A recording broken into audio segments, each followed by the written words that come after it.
Γεια σας. Οι μισοί σε αυτή τη χώρα καπνίζουν και οι άλλοι μισοί καπνίζουν τον καπνό αυτόν που καπνίζουν. Η αλήθεια είναι ότι δεν είναι εύκολη υπόθεση να κόψει κάποιος το τσιγάρο. Έχουμε ακούσει πολλά για τις επιπτώσεις του. Ξέρουμε ότι κάνει κακό. Δεν θα μιλήσουμε όμως σήμερα γι' αυτό. Θα πάμε ένα βήμα παραπέρα. Θα δούμε πώς μπορούμε να κόψουμε το τσιγάρο. Η αλήθεια είναι ότι δεν είναι μια εύκολη υπόθεση. Πολλοί το έχουν προσπαθήσει, αλλά λίγοι έχουν καταφέρει να πετάξουν τελικά το πακέτο στα σκουπίδια. Καπνίζετε? Το έμβριο καταλαβαίνει την αύξηση της νοικοτήνης. Τα τελευταία 15 χρόνια της ζωής μου τα πέρασα με ένα πακέτο τσιγάρα στην τσέπη. Δεν θέλω να έχετε άγχος. Σε αυτή την προσπάθεια δεν είστε μόνος. Σμαραγδά, καφές χωρίς τσιγάρο γίνεται. Η διακοπή είναι δύσκολη διαδικασία. Τώρα, όταν ξυπνάς το πρωί, δεν σου λείπει ένα τσιγάρο. Εγώ πιστεύω ότι θα υπάρχουν ακόμα τα αυτοσχέδια τα σάκια. Γιατί σε κέντρα ψυχαγωγίας να του στερήσουμε κάτι το οποίο αγαπάει? Τι θα αλλάξει ουσιαστικά, τι έλεγχοι περαιτέρω μπορούν να γίνουν και αν θα γίνουν, προκειμένου να μην βιώνει ο καθένας ο οποίος δεν καπνίζει αυτή την κατάσταση. Μαζί μου σήμερα, κυρίες και κύριοι, είναι ο Κώστας. Ο Κώστας καπνίζει εδώ και 35 χρόνια. Έτσι δεν είναι? Έτσι ακριβώς. Καλώς ήρθες. Και η κυρία Κράτσιου είναι πνευμονολόγος. Απέναντί μου βρίσκονται επιστήμονες άλλων ειδικοτήτων, αλλά και απλοί άνθρωποι οι οποίοι με τις απορίες τους θα μας βοηθήσουν να δούμε το θέμα αυτό, που είναι πολύ μεγάλο, κυρίως το θέμα της διακοπής του καπνίσματος. Κώστα, θυμάσαι, σε πάω πολλά χρόνια πριν, γιατί ξεκίνησες να καπνίζεις? Για μαγκιά και γιατί έβλεπα τους συνομιλικούς μου που καπνίζαν. Ας θυμηθούμε την πρώτη φορά που καπνίσατε. Σας άρεσε την πρώτη φορά?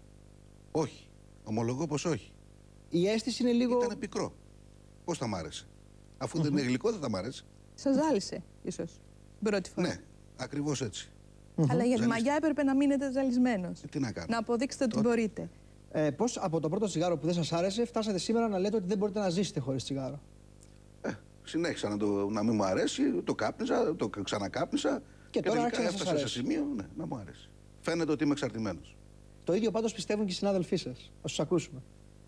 Πριν από την απαγόρευση του καπνίσματος, το γραφείο του συναδέλφου του κυρίου Πλαστουργού ήταν μόνιμα ένα σταχτοδοχείο που είχε μόνιμα ένα τσιγάρο. Όταν σταμάτησε να καπνίζει στο γραφείο, το διέκρινε μια κινητικότητα μετά. Πήγαινε στα γραφεία των συναδέλφων ή μιλούσε με συναδέλφους, με τους πελάτες ίσως λίγο περισσότερο, για να αποφύγει κάποια άλλη αντίδραση.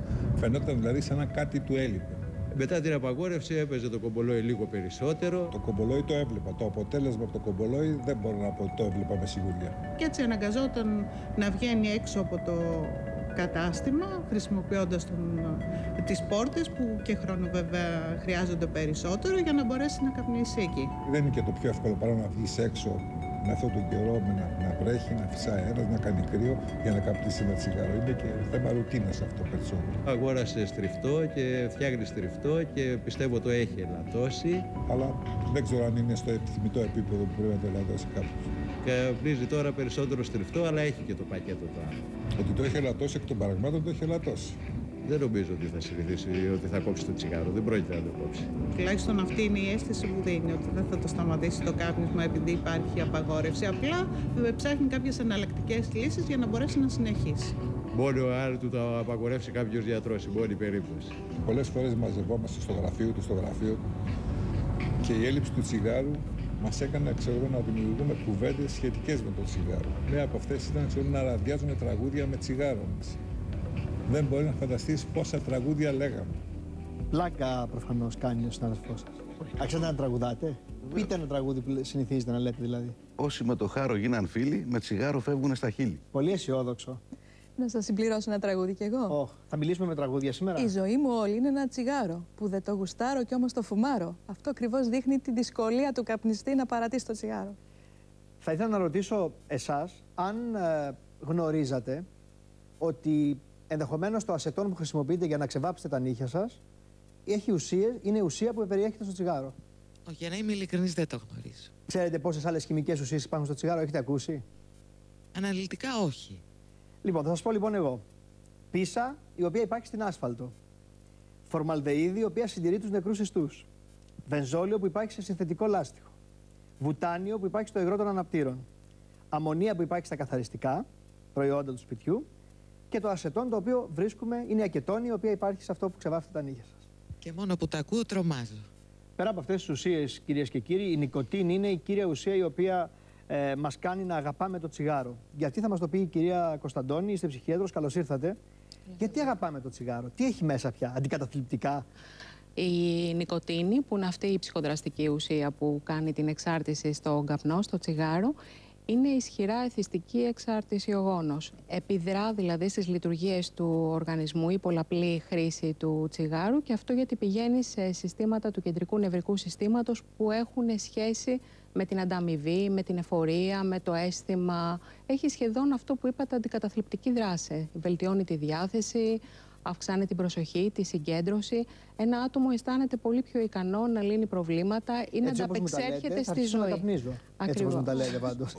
Και όμως αυτή είναι η δράση του τσιγάρου, και ακριβώς επειδή είναι τόσο θετική, ενισχυτική η εμπειρία του ατόμου που κάνει πρώτη φορά ή μετά από αρκετές χρήσεις τσιγάρο, γι' αυτό και ο εθισμός είναι μεγαλύτερος. Υπάρχει όμως και μία άλλη εξάρτηση, πολύ ισχυρή, συμπεριφερειολογική, ψυχολογική εξάρτηση, που κάνει το άτομο να έχει συνέχεια σφοδρή επιθυμία να αναζητήσει το τσιγάρο, να αναζητήσει την νοικοτήνη, ακριβώς γιατί η στέρησή της δημιουργεί συμπτώματα πολύ έντονης δυσφορίας. Καταλαβαίνουμε από αυτά που λέτε ότι είναι πολύ εύκολο κάποιος να εξαρτηθεί στο τσιγάρο.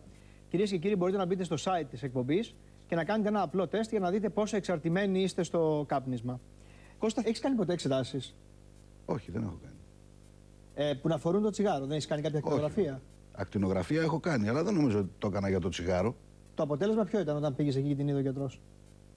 Δεν νομίζω ότι έδειξε τίποτα. Απλώς το ρώτησα τι βλέπει. Αν βλέπει, επειδή ξέρω ότι καπνίζω, μου λέει καπνίζεις πολλά χρόνια. 35 του λέω. Και την κοίταγε, ξανακοίταγε, του λέω βλέπεις μαύρη μαυρίλα. Μου λέει μπα, όχι. Του λέω γιατρέ, δεν έπρεπε να μου το πεις αυτό. Του λέω. Ναι. Κυρία Κράτσιου, φτάνει μια ακτινογραφία? Δεν φτάνει μια ακτινογραφία, και πολλές φορές ο καπνιστής ψάχνει να βρει στοιχεία για να αθωώσει το κάπνισμά του, να αθωώσει την καπνιστική του συμπεριφορά και τα προβλήματα που μπορεί να του προκαλέσει. Οι εξετάσεις που πρέπει να γίνονται ποιες είναι, πιστεύετε, οπωσδήποτε? Υπάρχουν ειδικές εξετάσεις που μελετούν την πνευμονική λειτουργία, δηλαδή του πόσο δυνατός είναι ο πνεύμονας, σε τι ηλικία, αν θέλετε, είναι ο πνεύμονας. Αναφέρατε πολλά και έχει σημασία, γιατί μας είπε ο Κώστας κάποια στοιχεία από το ιστορικό του. Και χολυστερίνη έχουμε. Και ζάχαρο και πίεση και τριγλικερίδια και ουρικό οξύ. Και παρόλα αυτά δεν έχουμε κάνει ποτέ μια σπυρομέτρηση. Όχι. Δίπλα σας υπάρχει ένα μηχάνημα με το οποίο, αν θέλετε, μετά από ένα σύντομο διάλειμμα για διαφημίσεις, θα κάνουμε μια σπυρομέτρηση. Βεβαίως, θα την κάνουμε? Βεβαίως, δεν έχω ξανακάνει ποτέ. Γιατί να μην κάνω τώρα?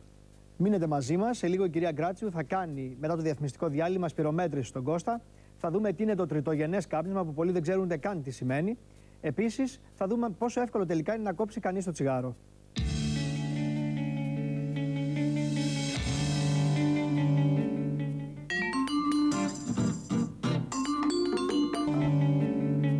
Παρακολουθείτε την εκπομπή Όλα για την Υγεία μου και συζητάμε για το κάπνισμα. Μαζί μου είναι ο Κώστας, καπνίζει 35 χρόνια και θα ήθελα να ρωτήσω αν καπνίζει στο σπίτι τώρα περισσότερο από ό,τι στο γραφείο που έχει απαγορευτεί στους δημόσιους χώρους. Ναι, προφανώς καπνίζω περισσότερο στο σπίτι παρά στο γραφείο. Γκρίνια υπάρχει? Από τη γυναίκα μου, ναι. Και έχει δίκιο. Έχετε παιδιά? Έχω 2 κόρες. Οι οποίες καπνίζουν? Δυστυχώς καπνίζουν και οι 2. Λέτε δυστυχώς, ενώ ο ίδιος στο πρώτο μέρος της εκπομπής υποστηρίζατε το κάπνισμα. Ναι, δεν θα ήθελα τα παιδιά μου να ακολουθήσουν τον ίδιο δρόμο με μένα. Γιατί, όπως είπα και πριν, ξέρω ότι το τσιγάρο κάνει κακό. Κάνετε συστάσεις στα παιδιά σας? Βεβαίως, έκανα συστάσεις. Αλλά τι συστάσεις να κάνεις από έναν καπνιστή σε έναν άλλον? Ποια είναι η απάντηση? Η απάντηση των παιδιών ήταν εκεί όποιος μιλάει. Κυρία Κράτσιου, δικαίως διαμαρτύρεται η γυναίκα του Κώστα? Η σύζυγός του έχει 30 φορές κίνδυνο περισσότερο να πάθει έμφραγμα από ότι αν ήταν ο ίδιος μη καπνιστής, από ότι αν δεν κάπνιζε ο ίδιος. Δεν μιλάμε για τον ίδιο, που ο κίνδυνος του για τα καρδιαγγειακά εξαπλασιάζεται και εφταπλασιάζεται. Μιλάμε για την γυναίκα του που είναι παθητική καπνίστρια. Και αυτό πρέπει κανείς να το ακούσει. Πάντως, άκουσα πρόσφατα διάβασα μια μελέτη, η οποία είναι πολύ ενδιαφέρουσα, κυρίες και κύριοι, και έχει να κάνει με το παθητικό κάπνισμα στο αυτοκίνητο.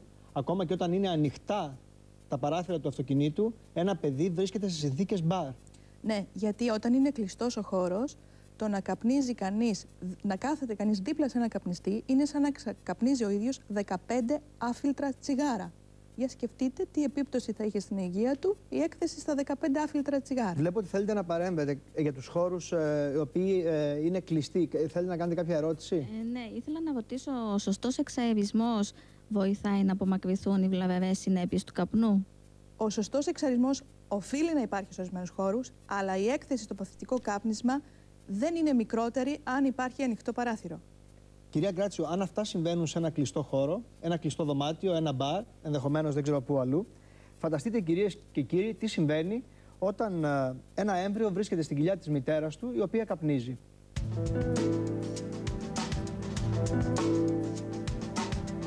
Καπνίζετε? Κάπνιζα λιγάκι στην αρχή μέχρι που έμαθα ότι είμαι έγκυος. Σταμάτησα. Ωραία. Είναι επιστημονικά αποδεδειγμένο ότι μία έγκυος δεν πρέπει να καπνίζει ούτε να βρίσκεται σε περιβάλλον που καπνίζουν. Και αυτό γιατί η νοικοτήνη και το μονοξίδιο του άνθρακα περνούν από τους πνεύμονες στην κυκλοφορία του αίματος και από εκεί στον πλακούντα και στο έμβριο. Το έμβριο αρχίζει και κάνει ταχυκαρδία, το έμβριο αρχίζει γιατί εκρίνει κατεχολαμίνες, το έμβριο αρχίζει και μειώνει τις αναπνευστικές του κινήσεις και αμέσως το έμβριο καταλαβαίνει την αύξηση στο αίμα του την αύξηση της νοικοτήνης. Όσο περισσότερα τσιγάρα καπνίζει η έγκυος, τόσο μεγαλύτερες είναι οι πιθανότητες επιπλοκών κατά την κοίηση. Ωστόσο, ακόμα και το ένα τσιγάρο μπορεί να επηρεάσει την εγκυμοσύνη. Έχουν περίπου 30% περίπου περισσότερο κίνδυνο αποβολής στο πρώτο ήμιση της κοίησης. Πιο εύκολα θα κάνουν πρόωρο το κετό, πιο εύκολα στις γυναίκες αυτές θα σπάσουν τα νερά πρόωρα, πιο εύκολα θα έχουν παθολογικές καταστάσεις στον πλακούντα, πιο περισσότερες γυναίκες οι καπνίστριες, περισσότερο θα κάνουν παιδιά που υπολείπονται στην ανάπτυξη.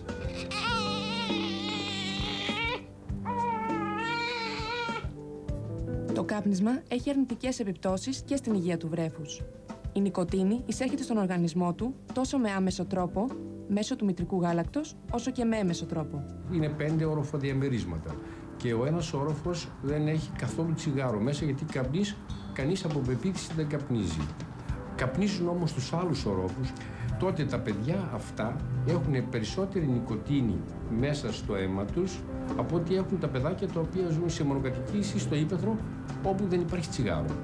Το κάπνισμα επηρεάζει το αναπνευστικό σύστημα των παιδιών, καθώς συχνά ευθύνεται για λοιμώξεις, οτίτιδα, ρινίτιδα και επιπεφικίτιδα.